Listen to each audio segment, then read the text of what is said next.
Bonjour Constance Rivière. Bonjour. Merci de venir sur notre plateau. Vous avez plusieurs casquettes, pas possible de toutes les citer. Nous allons en garder deux. Vous êtes écrivaine, vous êtes romancière et nous allons commencer par évoquer ce livre que vous publiez, La vie des ombres. On va le voir à l'écran. C'est un récit sur la vie d'un cinéaste et documentariste américain, Frederick Wiseman. Vous êtes aussi haute fonctionnaire et vous êtes également directrice de ce musée national de l'histoire de l'immigration qui se situe Porte Dorée à Paris. Vous êtes également une militante politique. On va commencer par le livre. D'abord, La vie des ombres. Qui est ce Frederick Wiseman? Alors Frederick Wiseman, je l'ai rencontré quand j'avais 18 ans. Et donc il y a maintenant plus de 20 ans. Et c'est un cinéaste américain, Frederick Wiseman, qui est quelqu'un d'extrêmement fascinant, passionnant et paradoxal. C'est un cinéaste qui, pendant 50 ans, de manière très obsessionnelle, est allé filmer comment vivent les hommes et les femmes dans les institutions américaines, mais aussi françaises.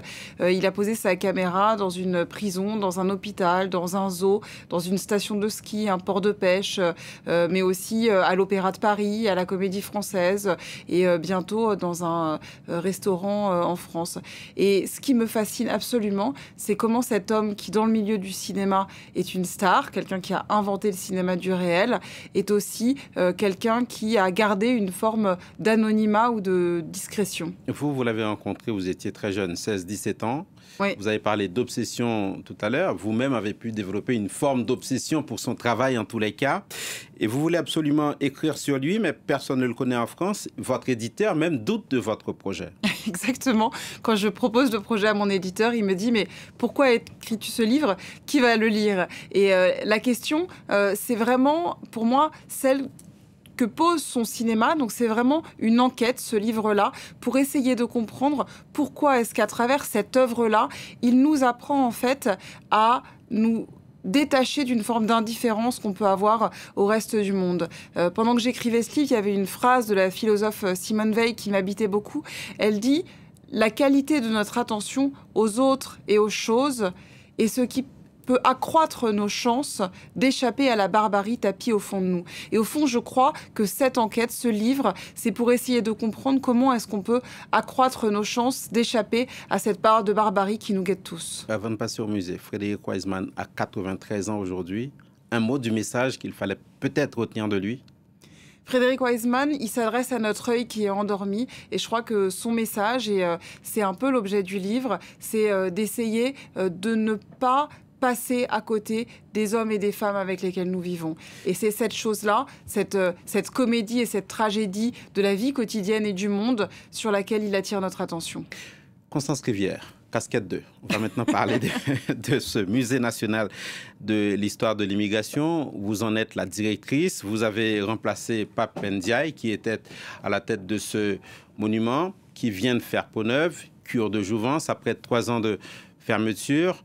Une exposition permanente, quels en sont les enjeux? L'enjeu de cette exposition permanente, c'est vraiment de montrer comment l'histoire de l'immigration a intimement partie liée avec l'histoire de France. C'est de faire en quelque sorte l'archéologie du temps présent, de montrer comment la France est devenue la France à travers les siècles et ce que les différentes vagues migratoires ont apporté à notre pays. Je le rappelle souvent, aujourd'hui, un Français sur 3 est soit immigré, soit enfant d'immigré, soit petit enfant d'immigré. Donc, ne serait-ce que ce chiffre-là montre à quel point c'est quelque chose qui est une part absolument déterminante de ce qu'est la France aujourd'hui. L'exposition commence par une date, 1685. Pourquoi cette date? Alors c'est très important ce que vous dites, c'est une date qui a fait l'objet de beaucoup de discussions et d'échanges. Le choix de cette date, c'est pas une date habituelle de l'histoire de l'immigration, c'est la date notamment de l'édiction du Code noir, qui est ce texte qui régit l'esclavage en France, et en particulier l'esclavage dans les territoires d'outre-mer, qui était le seul endroit où il était admis, et qui a en réalité, était au cœur de la traite de plus d'1,5 million d'esclaves passant par la France et venant d'Afrique. Et ce qui est très important pour le musée, c'est de montrer qu'il y a bien un lien entre cette histoire, en quelque sorte, d'émigration forcée. C'est aussi la date de la révocation de l'édit de Nantes et donc de la fuite de France de plus de 200 000 protestants. Et donc, il y a des personnes qui ont fui la France à certains moments et la France, elle s'inscrit dans ces circulations mondiales. Mais c'est aussi... Et vous dites que, Constance Rivière, que votre objectif, c'est de poser sereinement ce qu'est l'histoire de l'immigration en France, alors qu'on sait que dans ce débat, il y a beaucoup de passion. Est-ce que c'est encore possible en France de poser la question de l'immigration sans passion, avec sérénité, sans politique aigrie? On va en venir tout à l'heure à la politique. C'est le pari qu'on fait et moi je suis habitée par l'optimisme, sinon on se dirait que ce musée en quelque sorte n'a pas lieu d'être. Là on l'a ouvert depuis un petit peu plus de 2 mois et on a déjà plus de 60 000 visiteurs, des gens qui passent beaucoup de temps, qui sont extrêmement curieux parce que il faut le dire aussi, c'est un musée qui est très beau, dans lequel il y a beaucoup de choses à voir, à entendre, il y a beaucoup d'art, il y a de la musique, il y a du cinéma et à travers aussi tous ces médiums-là, à travers une manière de montrer la connaissance historique et scientifique de manière accueillante, on peut, je crois, contribuer à apporter davantage de sérénité sur cette question. Et je pense que les Français y aspirent. Il s'agirait donc de parler d'immigration autrement. Vous dites que quand on parle d'immigration, on parle d'hommes, de femmes. Est-ce qu'en France, on oublie cet aspect de la chose?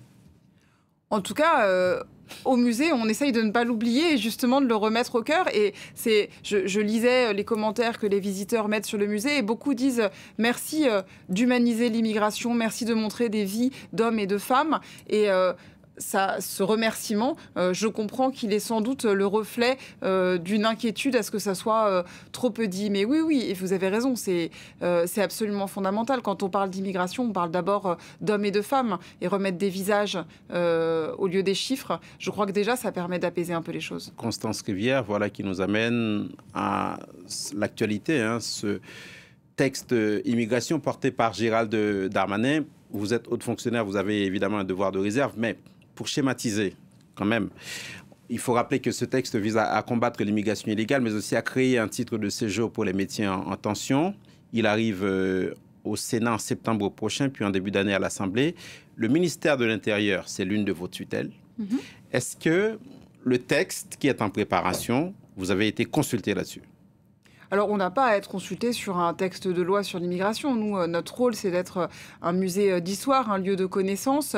Et je pense que par rapport aux débats qui vont s'ouvrir, la vraie place du musée de l'histoire de l'immigration, c'est d'être un lieu dans lequel toutes les personnes qui auront à se prononcer sur les dispositions du texte pourront venir et peut-être remettre aussi de la perspective historique et de la connaissance et de la compréhension. On est en 2023, si je ne me trompe pas, et sur les 30 dernières années, on a eu plus de 20 lois sur l'immigration avec des débats, quand on regarde la manière dont les choses sont posées, qui reviennent de manière assez récurrente sur les mêmes objectifs. La question Est-ce que c'est une marotte politique ? En tout cas, c'est un sujet qui occupe l'espace politique de manière très importante et c'est sûr que moi, à l'endroit où je suis, je plaide plutôt pour dépolitiser la question de l'immigration et retrouver une manière de la traiter qui parte des faits et des données objectives. Donc regarder l'histoire, ça permettra peut-être aussi de trouver des voies et moyens pour y parvenir. Constance Rivière, il ne vous aura pas échappé que la France, dans ses anciennes colonies, n'a pas bonne réputation, c'est le moins que l'on puisse dire. Vous suivez forcément tous ces débats dans certains pays. Est-ce que vous comprenez ce que disent ces populations telles qu'on a pu les voir au Niger, par exemple? Je pense qu'il y a une chose qui est très importante, c'est de réussir à montrer que la France est capable de regarder son passé et de comprendre qu'il peut y avoir des tensions qui en sont issues. On parlait tout à l'heure du début de l'exposition avec le Code noir. La France, elle vient aussi du Code noir, elle vient du Code de l'indigénat qui pendant très très longtemps s'est imposé dans les colonies et a fait une distinction entre les nationaux dans les colonies et les citoyens qui étaient ceux en métropole.